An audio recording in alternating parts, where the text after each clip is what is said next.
Hello guys, I am Redemption Gabe, and today's video is going to be 3 phones that you should never buy. Yes, you heard that right. 3 phones that you should never buy, or you're not even going to think about buying. Okay, so before we get started, let's first talk about an introduction. Mobile phones became a thing since the 1970s, but they were big, gigantic phones like this, and they were a big brick. But they were very simple phones, although the buttons on the phones were very pain. That proves them that was very reliable, but at least they were very simple phones to get you for whatever you needed. Now, I'm going to talk about the 3 phones that you should never buy or even not even thinking about buying. The first phone that you should never buy, I would advise you to buy, is the iPhone 11. While it is a really good phone within the specs, it's also not a good phone for the price and for the hardware and body design. Okay, the design looks elegant and premium, but who cares about that? Okay. This is a problem I have seen with many iPhone 11s out there, especially the regular iPhone 11 or any iPhone 11 you may have seen. First is the back.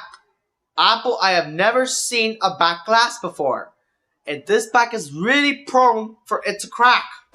Okay, it's because companies are doing something called planned obsolescence, where your products are built to not last. Well, not what I'm trying to say, but it's built to break. So they're planning on something to build a phone that's actually not built to last, but built to break.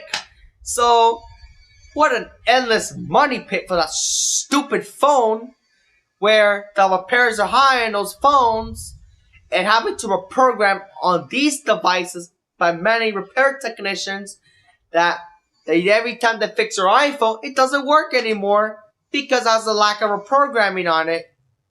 So, the next time your iPhone breaks, good luck in having it repaired. Because if it's a third-party repair shop, Apple is no longer going to cover your phone anymore. Because they know that it's been recorded on the warranty that it's been taken to a factory repair shop, taken from a third party. So keep that in mind. The next phone I wouldn't advise you to buy is a foldable phone. I mean, almost any foldable phone. And I'm going to tell you why. It's the hardware on these phones. They weren't built that right. And when the screen actually folds, breaks, and cracks very easily, we're going to tell you why. Because they weren't built that right. And foldable phones have a really problem with those hardware failure on those screens tend to break. And there are very endless problems on these phones. And when you're considering a foldable, giving you, for example, the Galaxy Fold, which runs about $2,000. I mean, who want to spend $2,000 for a phone anyways? It's like a price of a second-hand car, which already have 100,000 miles or more.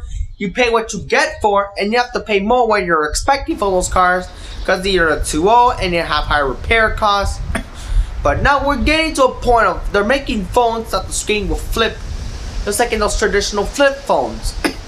But I have seen on the internet of these phones, they break a lot, or because remember, they're very difficult to make screen protectors because of the folding hardware aspect of this. So, to keep your costs clear, stay away from any folding phone. Now, the last phone you should definitely want to put on your stay away list is definitely the number 1. And you'll be surprised if you know it's from a South Korean company, the Samsung Galaxy Note 7. Now, you won't be surprised why this kind of phone made it onto the list of phones that you should never buy.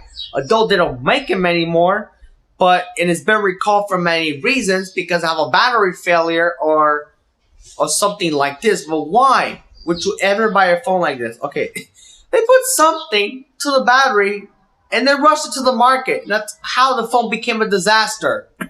Then over time, consumers would complain, the battery started overheating for no reason, and it caught fire.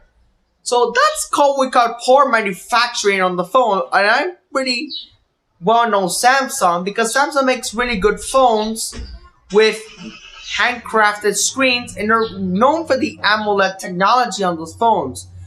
With the exception that Note 7 had a spontaneously really bad reliability when it comes to this battery that was rushed to the market and wasn't really tested correctly.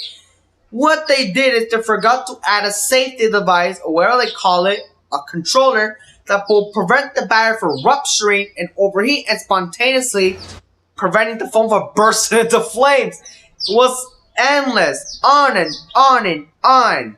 So if you sacrifice your life, don't buy a Galaxy Note 7 under any circumstance whatsoever.